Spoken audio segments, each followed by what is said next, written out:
Hello, students. So, today we are here with our second chapter of chemistry acids, bases, and salts of class 10th CBSE. Right?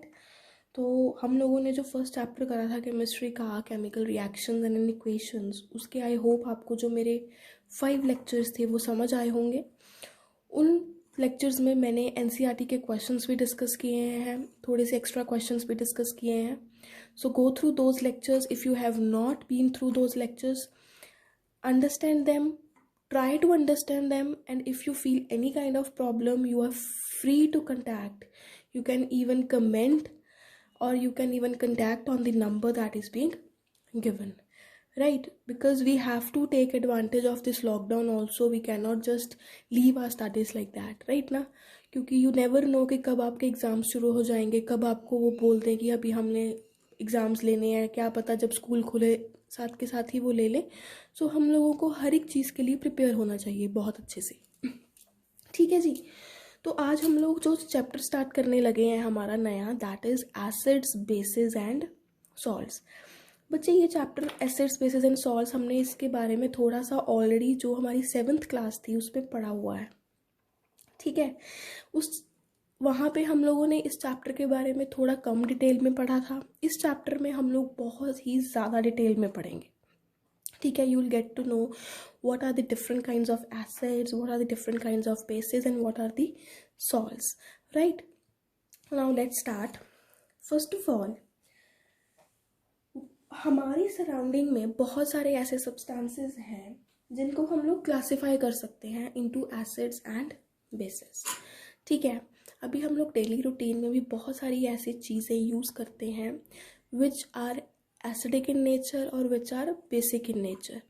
सबसे बहुत ही ज़्यादा common example जो हम लोगों की आती है that is when we take lemon.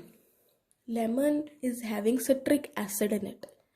Similarly when we take oranges, mosambi, imli. ठीक है. इन सब में डिफरेंट डिफरेंट एसिड्स प्रेजेंट होते हैं. Now some acids and some bases they are good to eat. otherwise कुछ ऐसे एसिड्स और कुछ ऐसे बेसिस होते हैं which are very very harmful for your body, which are not at all good to consume. वो बहुत ही ज़्यादा हार्मफुल होते हैं. ठीक है. सो वील डिस्कस के कौन से ऐसे एसिड्स हैं और कौन से ऐसे बेसिस हैं जिनको हम लोग डेली लाइफ में हम लोग खा सकते हैं, और कौन से ऐसे एसिड्स और कौन से बेसिस हैं जिनको हम लोग कंज्यूम नहीं कर सकते. और एक और क्वेश्चन हमारे पास आता है कि हम लोग क्लासीफाई कैसे करें कि कौन सा acid is good for our health and which acid is not good, और base. Okay. So let's start. First of all we'll talk about acids. वैसे तो हम लोगों को पता है कि एसिड्स क्या होते हैं, बट स्टिल हम लोग इसकी बहुत ही सिंपल सी डेफिनेशन पढ़ते हैं. जो इसकी प्रॉपर केमिस्ट्री की डेफिनेशन है which we have to write down in our exams. We'll discuss that later. First of all just generally हम लोग इसको डिस्कस करते हैं. एसिड्स क्या होते हैं? The substances that have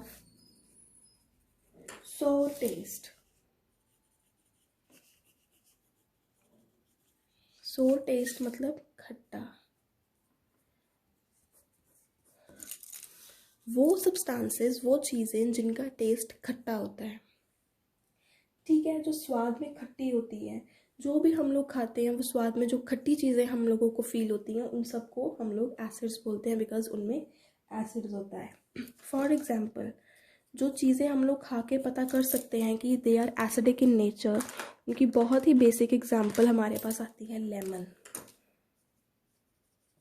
we have tomatoes, right. We have oranges, we have imli and etc. all the other things which are sour in taste, जिनका test खट्टा होता है. मौसमी. ये सारी चीज़ें ये all are acids in nature, right? Next one is what are bases. Bases are the substances that are bitter in taste. कड़वे. और इसकी बहुत ही ज़्यादा कॉमन एग्जांपल हमारे पास आती है बिटर गोर्ड की, दैट इज़ करेला।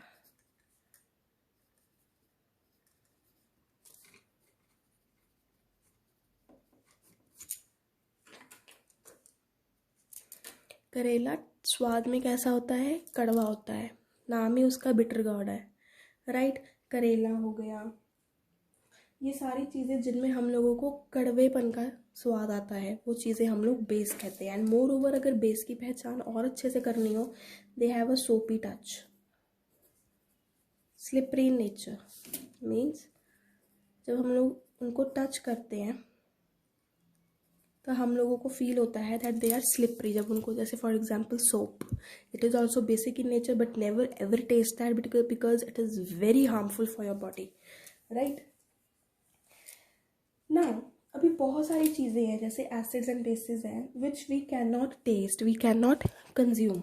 ये तो मैंने आपको नॉर्मल सी बता दी, ठीक है, जो हम लोग डेली लाइफ में कंज्यूम कर सकते हैं। बट बहुत सारे ऐसे एसिड्स और बहुत सारे ऐसे बेसिस हैं जिनको हम लोग कंज्यूम नहीं कर सकते, खा नहीं सकते, क्योंकि अगर उन एसिड्स या उन बेसिस को हम लोग कंज्यूम करेंगे, they are so danger for our health, right, कि वो हमारी बॉडी को किसी न किसी लेवल तक इतना हार्म कर सकते हैं कि हमें पता भी नहीं लगेगा कि उन्होंने अंदर जाके कितनी चीज़ें ख़राब कर दी। नाउ द क्वेश्चन इज़ कि उन चीज़ों को पता कैसे लगाया जाए।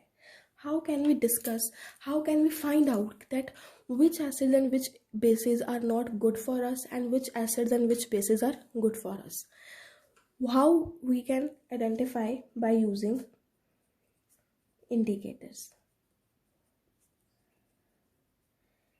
ये मैं आपको अभी जनरल इंफॉर्मेशन, जनरल इंट्रोडक्शन दे रही हूँ इस चैप्टर की, ठीक है। So how can we find out that which acids and which bases are not good for health? By the help of the indicators. अभी इंडिकेटर्स होते क्या हैं? Indicators are the substances which indicate that the substance is acidic और basic in nature. Indicator indicate करता है, it is a kind of, like you can say कि जैसे हम लोग ये देखते हैं थर्मामीटर से हम लोगों को पता लगता है कि ये चीज़ बहुत गर्म है या ठंडी है, तो सिमिलरली इंडिकेटर से हम लोगों को पता लगता है, वो इंडिकेट करता है that whether the substance is acidic और बेसिक इन नेचर, ठीक है। पता कैसे लगाता है? There is a very very very common indicator, that is litmus. Litmus is a very very very common indicator जो हम लोगों की हेल्प करता है to find out whether the substance is acidic और बेसिक इन नेचर। बच्चों, जो litmus है वो दो तरह का आता है। एक हमारे पास होता है सॉल्यूशन की फॉर्म में और एक हमारे पास होता है पेपर की फॉर्म में। लिटमस पेपर आप लोगों ने बहुत ही कॉमनली देखा भी होगा, आप लोगों के टीचर्स ने आपको केमिस्ट्री लैब में परफॉर्म भी करवाया होगा। This is very very very common indicator which we generally use in our chemistry labs to detect whether the substance is acidic और basic, right. Litmus, it comes in two forms, it comes in the solution, litmus solution and litmus paper. और ये दो type का होता है, one is blue litmus and the other one is red litmus. Blue and red litmus. Now how does it work? ये काम कैसे करता है? The substances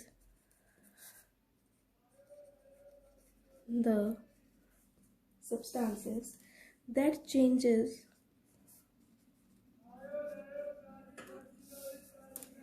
the blue litmus paper or blue litmus solution to red, उन substances को हम लोग बोलते हैं that these substances are acidic in nature. जब किसी भी सॉल्यूशन में हम लोग ब्लू लिटमस पेपर डालते हैं और वो ब्लू लिटमस पेपर अपना चेंज करता है कलर इनटू रेड, तो हम लोगों को पता लगता है कि वो सब्सटेंस क्या है, it is acidic in nature. Similarly the substances that changes the red litmus to blue, उनसे हमें पता लगता है the substances are basic in nature. जब भी किसी सॉल्यूशन में हम लोग रेड लिटमस पेपर को डालते हैं और वो अपना कलर चेंज करके क्या बन जाता है, blue, then we get to know that the substances basic in nature, right. समझ आ गई इतनी चीज़, what are acids and what are bases and how can we determine that whether the particular solution is acidic और basic in nature. तो ये तो acids और बेसिस की एक बहुत ही कॉमन सी डेफिनेशन हो गई। Now let's do the definition in the exam point of view. सबसे पहले अगर हम लोगों को पूछा जाए that you have to define what are acids, तो हम लोग ने जो प्रॉपर डेफिनेशन लिखनी है that what are acids is, you have to write down the substances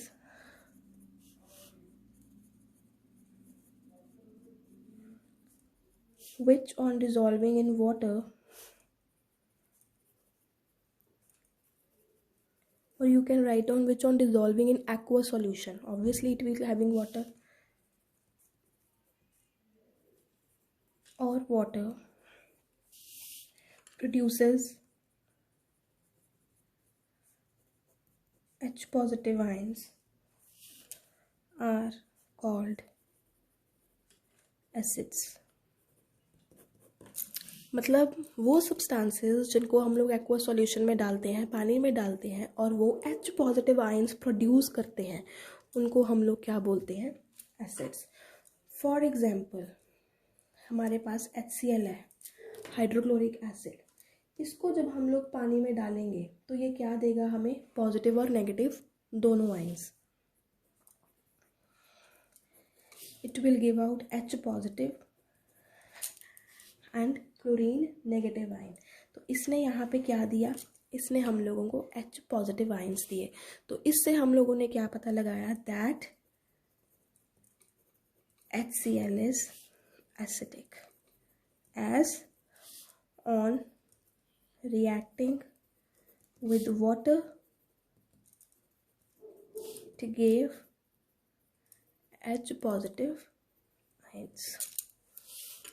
clear हो गया। So the substances which on dissolving in aqueous solution or which on dissolving in water they produce H positive ions, they are known as acids। ठीक है जी। Similarly अगर हम लोग एक और example देखें, फॉर एग्जाम्पल हमारे पास सल्फ्यूरिक एसिड है, we have sulphuric acid H2SO4। तो H2SO4 जब पानी के साथ रिएक्ट करेगा तो ये क्या बनाएगा, हमारे पास दो हाइड्रोजन के एटम्स और सल्फेट देगा ये 2 नेगेटिव। तो यहाँ पे इसने क्या दिया, फिर से H पॉजिटिव आयंस। तो इसका मतलब क्या हुआ, sulphuric acid is sorry it will react with water. तो यहाँ पे हमारे पास क्या आया, that sulfuric acid is also acidic in nature because on reacting with water it has given the H positive ions। Understood? Now let's talk about bases। What are the bases? The chemical definition that we have to write down in the exam। The substances or the solutions, the substances which on dissolving with water produces OH negative ions। Acids में वो क्या दे रहे थे, positive ions H positive, यहाँ पे वो क्या देगा, OH negative ions, hydroxide ions. ठीक है, इनको हम लोग क्या बोलते हैं, बेसिस। इसकी सबसे कॉमन एग्जांपल है हमारे पास सोडियम हाइड्रोक्साइड की, NaOH। NaOH जब पानी के साथ रिएक्ट करेगा तो it is going to break down in Na positive and OH negative ions। So it has given OH negative ions means it is basic in nature। Similarly, if we talk about magnesium hydroxide, it will also, on reacting with water, is going out Mg2 plus and this 2 ions of OH. Here also it has converted into 2 OH ions, means OH is present negative, so it is also basic in nature. समझ आ गया? Okay. Now let's talk about what are the weak acids. What are the weak acids and weak bases, and what are the strong acids and strong bases. तो हम लोगों ने अभी करना है कि वीक एसिड्स, वीक बेसिस और strong acids, strong bases actual में होते क्या है. सबसे पहले let's talk about strong acids. पहली बात तो इनके नाम से ही पता लग रहा है कि एक स्ट्रॉन्ग होएगा और ऑब्वियसली एक वीक होएगा. तो इसका मतलब क्या है? Strong acids are the acids which completely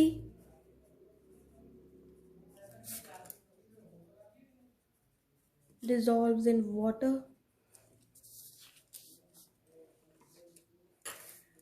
and all the H positive ions they liberate out or dissociates properly in water are called the strong acids. मतलब क्या है कि जब कोई भी एसिड पानी में कम्प्लीटली डिजॉल्व हो जाता है, कम्प्लीटली डिजॉल्व होकर वो क्या करेगा, सारे के सारे H पॉजिटिव आयंस उसमें आ जाएंगे, लिबरेट हो जाएंगे, ख़त्म हो जाएंगे, बिल्कुल अच्छे से वो घुल जाएगा, मिल जाएगा. तो उसको हम लोग बोलते हैं स्ट्रॉन्ग एसिड. और इसकी सबसे कॉमन एग्जांपल जो हमारे पास आती है that is HCl, hydrochloric acid. ये क्या करेगा? It will completely dissociate, give out. बहुत ज़्यादा कम्प्लीटली इसने डिसोसिएट कर दिया अपने H पॉजिटिव आयंस. तो इसको हम लोग बोलते हैं strong acids.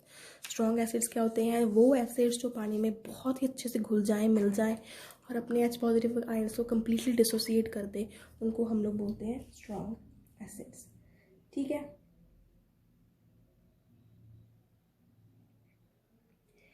Now let's talk about weak acids.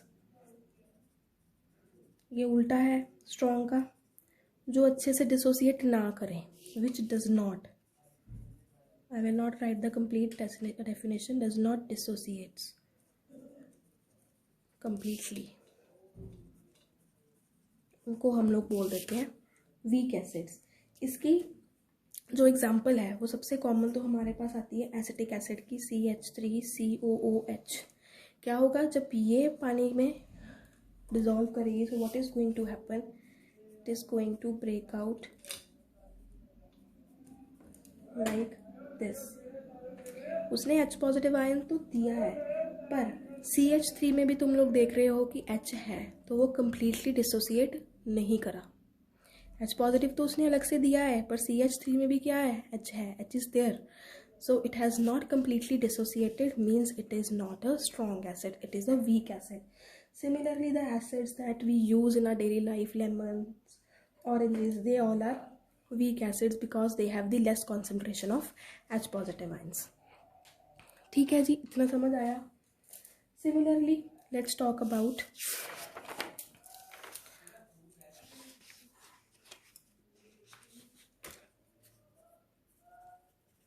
strong bases. The solutions which are going to completely give out OH negative ions on dissolving in water.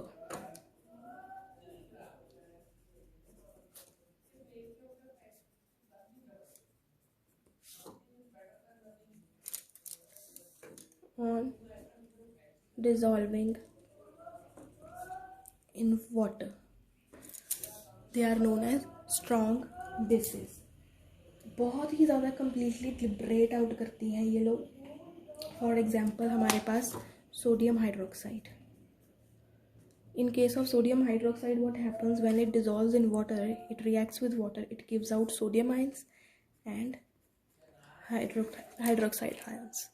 Properly इसने give out कर दिए, liberate कर दिए, dissociate कर दिए completely. ठीक है. Similarly, in case of KOH,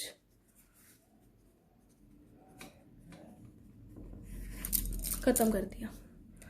And weak bases does not completely dissociates.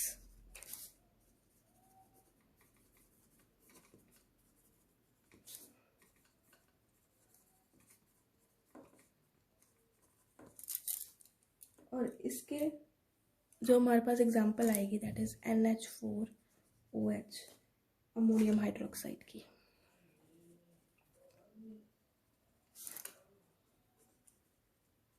And you have to write down more examples in the comment section. ठीक है. Now let's proceed further.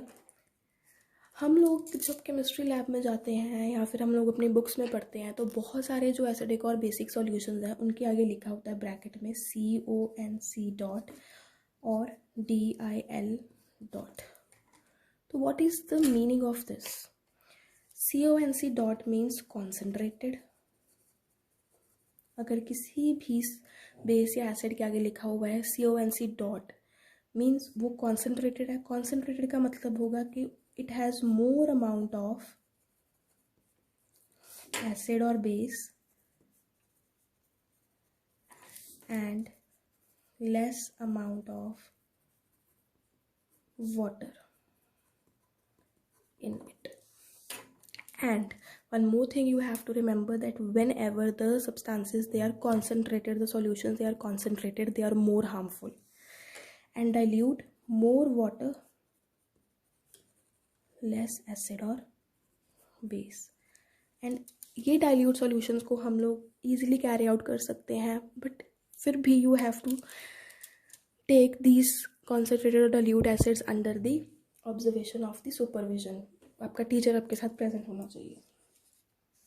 ठीक है. सो आई होप तुम लोगों को पता होगा, थोड़ा सा लग गया होगा that what are acids, what are bases, what are their chemical definition, what are the strong acids, what are the weak acids, what are the strong bases, what are the weak bases, right? And moreover, how can you indicate that which acid or which base is not that much bad to the health or which you can consume and which is more harmful, जिनको हाथ भी लगाना बहुत ज़्यादा. ऐसे नहीं है कि तुम लोग एसिड्स और बेसिस को कंज्यूम कर सकते हो if it is not very harmful. No, this is not at all going to happen. जो डेली लाइफ में खा रहे हो चीज़ें उनमें जो एसिड्स और बेसिस प्रेजेंट हैं you only can dissolve those. बाकी के जैसे सोप हो गया, आपका डिटर्जेंट हो गया, उनको बिल्कुल भी नहीं खाना है because they are very harmful. Right. Now हम लोगों ने बात करी थी अबाउट द इंडिकेटर्स. इंडिकेटर्स क्या होते हैं? They indicate whether the substance is acidic और basic in nature and moreover it helps. कैसे? ब्लू लिटमस रेड में चेंज होता है वो क्या बताता है, रेड लिटमस ब्लू में चेंज होता है वो क्या बताता है. Now let's talk about more indicators in detail. Indicators के बारे में हम लोगों ने वैसे तो पढ़ लिया कि ये इंडिकेट करते हैं.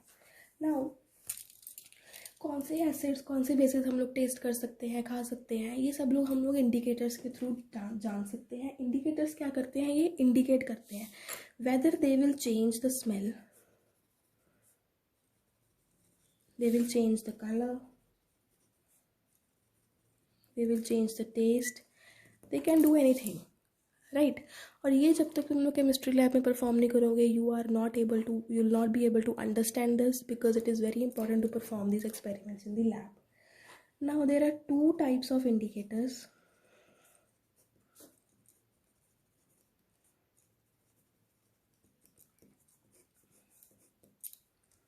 सबसे पहले जो कलर चेंज करते हैं, कलर को चेंज करेंगे जो इंडिकेटर्स उनको हम लोग कलर चेंजिंग बोल देंगे, colour changing indicators.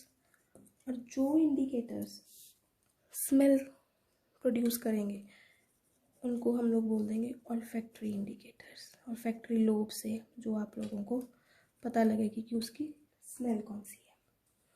So there are two types of indicators, colour changing and olfactory indicators. Now colour changing indicator में सबसे कॉमन इंडिकेटर जो हम लोग यूज़ करते हैं दैट इज़ टर्मरिक। ये तुम लोग घर में भी कर सकते हो। किसी भी कपड़े के ऊपर हल्दी लग जाए या कोई सब्ज़ी लग जाए तो तुम जब उसको धोने जाते हो तो क्या होता है, जो टर्मरिक का कलर होता है येलो से वो क्या हो जाता है, red. So turmeric is a very good indicator. Similarly when you cook vegetables और मील्स, तो जब तुम लोग कढ़ाई या कोई बर्तन धोते हो तो उसका कलर भी येलो से क्या हो जाता है, red. Means turmeric is an indicator which on reacting with soap it changes its colour. तो टर्मरिक क्या करता है, इट इज़ एन इंडिकेटर। वो सोप के साथ जब रिएक्ट करता है तो वो अपना कलर क्या कर लेता है, चेंज कर लेता है to red. So soap is basic and जब वो रेड में चेंज हो गया तो ऑब्वियसली टर्मरिक क्या है, इट इज़ एन एसिड। ठीक है, समझ आ गया। उसके बाद ऑल्फैक्टरी इंडिकेटर जो होते हैं smell, that is vanilla essence. You can try, it changes it's smell also. ये भी इंडिकेटर है, इसके साथ हम लोग यूज़ कर सकते हैं। अनियंस का जो पेस्ट वगैरह होती है या जो अनियंस के थ्रू हम लोग पता लगा सकते हैं, स्मेल चेंज होती है उनकी भी, वो दो। So they are all olfactory indicators. Now next we are going to do that what are the pH scales।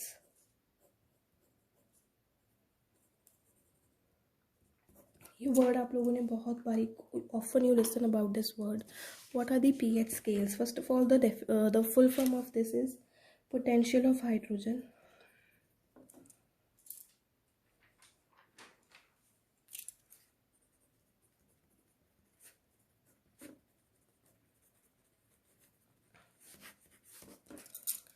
होता क्या है, इट इज़ अ स्केल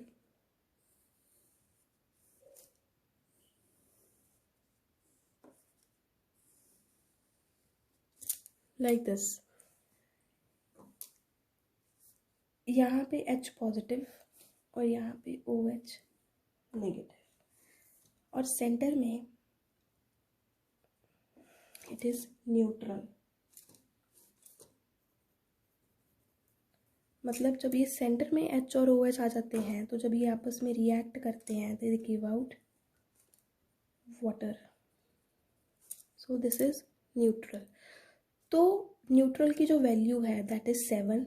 और जब 7 से हम लोग लेफ़्ट साइड की तरफ आएंगे तो जितना ज़्यादा लेफ़्ट आओगे उतना ही ज़्यादा more acidic it will be, और जितना ही ज़्यादा राइट आओगे उतना ही ज़्यादा मोर base.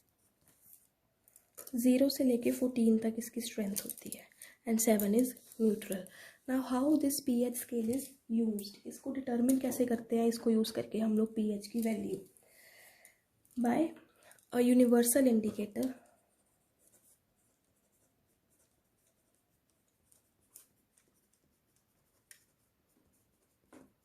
known as pH paper.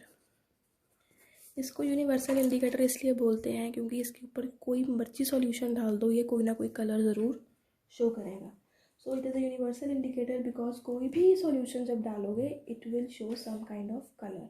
तो हम लोगों को एक शेड कार्ड मिलता है, उस शेड कार्ड में there are very different kinds of colours, shade colour card. तो उसमें colours they start from orange यहाँ से till blue, and between orange and blue there are many different colors। तो क्या होगा, with a shade card which starts from orange till blue it has many colors, whenever whichever color will come हम उसको match कर लेंगे इस pH के साथ, स्केल के साथ, और जो कलर इस पीएच स्केल के ऊपर जो नंबर दिया होगा उसके साथ हम लोग को डिटरमिन हो जाता है कि वो either that solution is acidic और बेसिक इन नेचर, एंड वो कितना ज़्यादा एसिडिक है और कितना ज़्यादा बेसिक है. फॉर एग्जाम्पल, अगर मेरे पास एक कलर आ रहा है विच इज़, जब उसको मैं डिटर्मिन करती हूँ पीएच पेपर के साथ, पीएच स्केल के साथ, तो उसका जो स्केलिंग पॉइंट है that is 6. So what can I see is that acidic, that solution is acidic, though acidic, but it is very very less acidic because वो almost neutral के equal है. और similarly अगर वही इंडिकेटर मुझे दिखा रहा है कि वो 2 स्केल के ऊपर आ रहा है, वो सॉल्यूशन का कलर है वो जो 2 है, that means that it is very acidic. Similarly in case of basic, अगर 8 है तो I can find out that it is basic in nature but it is not very strong base. और वही अगर 13 या 14 है, so it is basic and it is a very very very strong base. So how we can find out कोई भी solution का colour या pH with universal indicator pH paper and pH scale. PH paper के साथ हम लोगों के shade card मिलेगा, और जब हम लोग कोई भी सॉल्यूशन डालेंगे तो जो भी कलर वो बनाएगा देगा उसको हम लोग पीएच पेपर के पास आके और शेड कार्ड से मिला के वो कलर और नंबर डिटरमिन कर सकते हैं, और ये फाइंड आउट कर सकते हैं उस स्केल से कि वो कितना ज़्यादा एसिडिक और कितना ज़्यादा बेसिक है. राइट. तो today we have done a very detailed introduction of this chapter, that what are acids, what are bases, how can we determine what are acids and what are bases with the help of indicator. Indicators कितने type के होते हैं, universal is there, litmus is there, turmeric is there, olfactory is there, right? And what are strong acids, what are weak acids, what are strong bases, what are weak bases, these all things. तो I hope आप लोगों को ये lecture आज का समझ आया होगा. इसे नेक्स्ट लेक्चर में हम लोग आगे बढ़ेंगे, तो ये लेक्चर को अच्छे से पढ़ो, बार बार देखो. If you have any problem you can ask freely. Okay, bye.